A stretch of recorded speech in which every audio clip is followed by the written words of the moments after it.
أعوذ بالله من الشيطان الرجيم بسم الله الرحمن الرحيم وَلَنَبْلُوَنَّكُمْ بِشَيْءٍ مِّنَ الْخَوْفِ وَالْجُوعِ وَنَقْصٍ مِّنَ الْأَمْوَالِ وَالْأَنفُسِ وَالثَّمَرَاتِ وَبَشِّرِ الصَّابِرِينَ الَّذِينَ إِذَا أَصَابَتْهُم مُّصِيبَةٌ قَالُوا إِنَّا لِلَّهِ وَإِنَّا إِلَيْهِ رَاجِعُونَ صدق الله مولانا العظيم وبلغنا رسوله النبي الأمين المتين المختار الكريم ونحن على ذلك من الشاهدين والشاكرين والحمد لله رب العالمين۔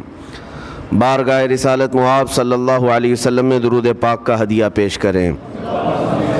اللہم صلی علی سیدنا و مولانا محمد معدن الجود والکرم وآلہ واصحابہ الکرام وابنہ الکریم وبارک وسلم صلاة دائمة سرمدا ابدا۔ عزیزان گرامی وقار، قرآن عظیم میں اللہ رب العزت ارشاد فرماتا ہے، اور ہم ضرور تمہاری آزمائش کریں گے، تمہیں آزمائیں گے۔ کن چیزوں سے آزمائیں گے؟ تمہارا امتحان ہوگا۔ 4 چیزوں کا ذکر اس آیت میں آیا ہے۔ بِشَيْءٍ مِّنَ الْخَوْفِ، تمہیں ڈر دے کر کے کسی چیز کا، خوف سے تمہیں آزمایا جائے گا۔ والجوع، اور بھوک کے ذریعے سے آزمایا جائے گا۔ وَنَقْصٍ مِّنَ الْأَمْوَالِ، اور مال کی کمی کے ذریعے سے تمہیں آزمایا جائے گا۔ مال گھٹ جائے گا، فاقہ ہوگا، اس طرح سے تمہیں آزمایا جائے گا۔ وَالْأَنفُسِ وَالثَّمَرَاتِ، اور کچھ جانوں کے ذریعے سے تمہاری آزمائش ہوگی۔ جانوں سے مراد کیا ہے؟ کسی عزیز کی جان چلی جائے گی تمہارے آنکھوں کے سامنے، تمہارے گھر والوں کی موت تمہارے لیے بڑی آزمائش ہے، تمہارے لیے ایک بڑا امتحان ہے۔ اور پھر اخیر میں رب تبارک و تعالی ارشاد فرماتا ہے، وَبَشِّرِ الصَّابِرِينَ الَّذِينَ إِذَا أَصَابَتْهُم مُّصِيبَةٌ قَالُوا إِنَّا لِلَّهِ وَإِنَّا إِلَيْهِ رَاجِعُونَ۔ اے رسول، ان لوگوں کو بشارت دے دیں۔ کن لوگوں کو؟ ان لوگوں کو بشارت دے دیں جن کے پاس مصیبت آتی ہے تو یوں کہتے ہیں ہم اللہ ہی کے ہیں اور اللہ ہی کی طرف لوٹنے والے ہیں۔ مصیبتوں کے وقت جنہوں نے کہا انا للہ و انا الیہ راجعون، رب تعالیٰ فرماتا ہے رسول انہیں بشارت دے دیجیے۔ کس بات کی بشارت؟ کس بات کی خوشخبری؟ اولئک علیہم صلوات من ربہم ورحمہ واولئک هم المہتدون۔ اللہ فرماتا ہے یہ وہ لوگ ہیں جن پر ہمیشہ اللہ کی رحمتیں اترتی ہیں۔ جنہوں نے انا للہ و انا الیہ راجعون کہا، یہ وہ لوگ ہیں جن پر اللہ تبارک و تعالیٰ کی طرف سے ہر وقت رحمتیں اترتی ہیں، اور یہی لوگ ہدایت پائے ہوئے ہیں، یہی لوگ ہدایت والے لوگ ہیں۔ اس پوری آیت کے اعتبار سے اگر میں آپ کو بتاؤں تو پتہ یہ چلے گا، رزلٹ اس کا یہ ہے کہ مصیبتوں کے وقت صبر کرنا یہ ہدایت ہے۔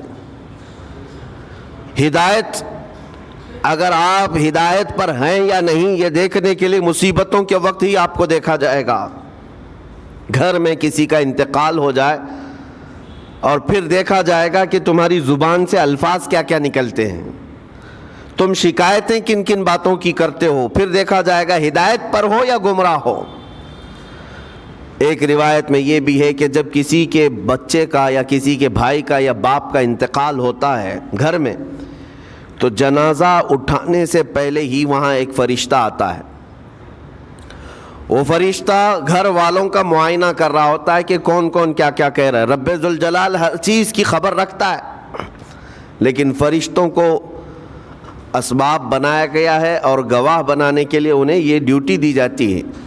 ہر ایک کی زبان سے نکلے ہوئے الفاظ وہ سنتا ہے اور جا کر کے رب تعالیٰ کی بارگاہ میں عرض کرتا ہے۔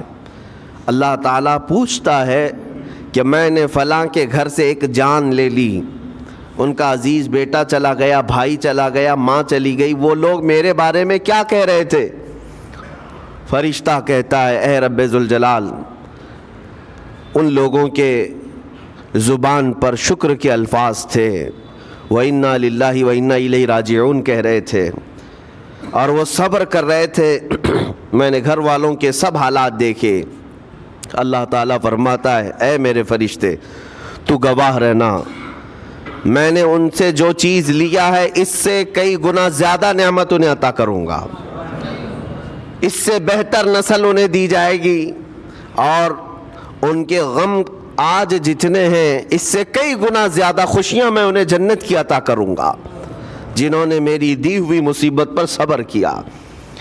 اور کوئی گھر ایسا ہوگا جس گھر سے فرشتہ جا کر کہے گا کہ مولا اس گھر والے تو بے قابو تھے, جو منہ میں آیا بکے جا رہے تھے, وہ تو یوں کہہ رہے تھے کہ اللہ کو کیا ہمارا ہی گھر ملا, ہمارا ہی بچہ جانے کو تھا, ہمارے ہی گھر میں یہ آفت آنے کو تھی. اس طرح کے الفاظ وہ کہہ رہے تھے اور رب تبارک و تعالیٰ کو ظالم کہہ رہے تھے. اللہ تبارک و تعالیٰ اپنے جلال کا اظہار فرماتا ہے, ارشاد فرماتا ہے فرشتے کو اے فرشتے تو گواہ رہنا, انہوں نے میرے بارے میں جیسا گمان کیا اب میں ان کے ساتھ ویسا ہی سلوک کروں گا. اللہ تبارک و تعالیٰ کے ساتھ یہ گمان جس طرح بندہ کرے گا اللہ تعالیٰ اس کے ساتھ اسی طرح کا سلوک فرمائے گا. اس کو ارحم الراحمین ہی تصور کرو. ہمیشہ رب تبارک و تعالیٰ مہربان ہے اور مہربان ہی اس کی طرف گمان کرنا بھی چاہیے مومن کو.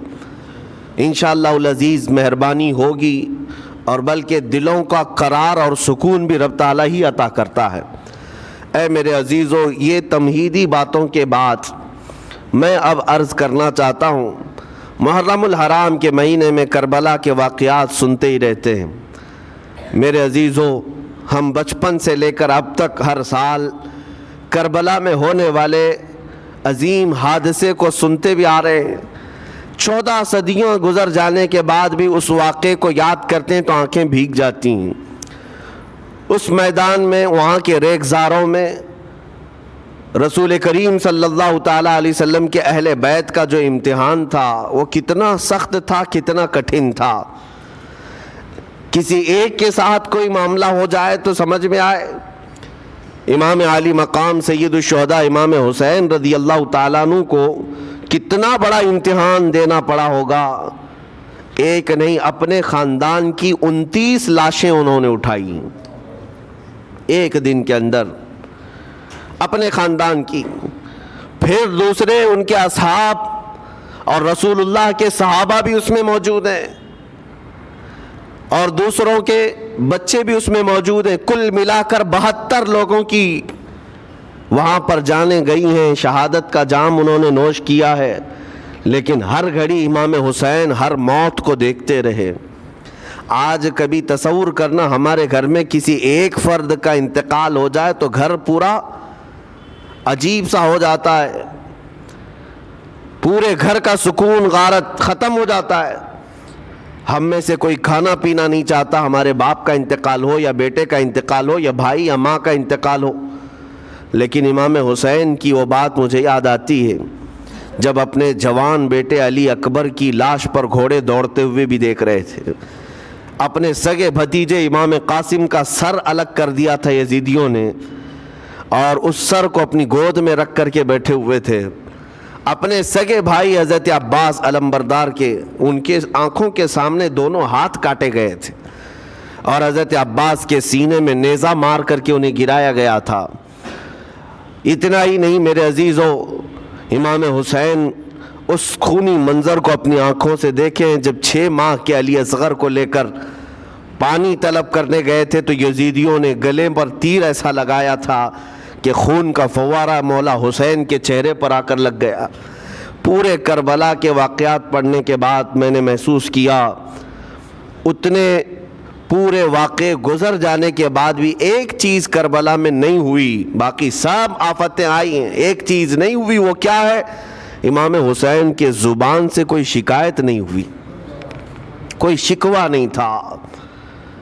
یہ نہیں تھا کہ سارے بجلیاں ہم پر گر پڑی ہیں, اس خاندان کا کون ہے؟ سوائے زین العابدین کے اس پورے خاندان میں کوئی مرد باقی نہیں رہا.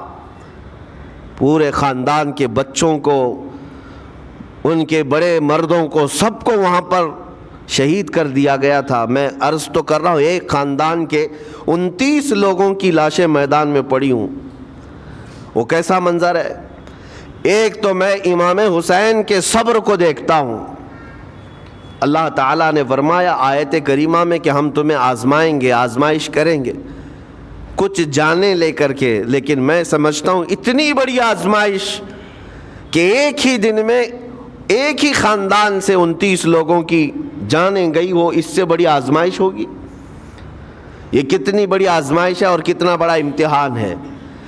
اب یہ بھی میں آپ کو بتا دوں کہ کس کے ساتھ کیسی آزمائش ہوتی ہے, کس کے ساتھ کیسا امتحان ہوتا ہے. آپ کو سردی بخار دے کر کے آزمایا جاتا ہے, کسی اور کو کچھ اور بیماریاں دے کر, یا کسی اور کو کسی اور مصیبت کے ذریعے سے. لیکن یہ آزمائش کی جو کیٹیگری ہے وہ کیسے طے ہوتی ہے پتہ ہوں؟ میرے آقا صلی اللہ تعالیٰ علیہ وسلم نے فرمایا جس کا ایمان جتنا بلند ہوگا ویسی ہی آزمائش آئے گی. یہ کربلا کے امتحانات سے یہ بات تو ثابت ہوتی ہے کہ امام حسین کے ایمان کا درجہ کیا رہا ہوگا, ان کے ایمان کا مقام کیا رہا ہوگا. اس ایمان کی بلندی کے اعتبار سے ان پر آزمائش آئی. اسی لیے تو بزرگوں نے فرمایا کہ ہم میں سے کوئی بھی امام حسین کے صبر کو نہیں پہنچ سکتا. استقامت اور صبر یہ دو چیزیں ایسی ہیں اچھے اچھے لوگوں کے پیر ڈگمگا جاتے ہیں. استقامت کا مطلب ہے ڈٹے ہوئے رہنا حق پر, اور یہ سب کو نہیں مل پاتا, یہ خصوصیت سب کو حاصل نہیں ہوتی.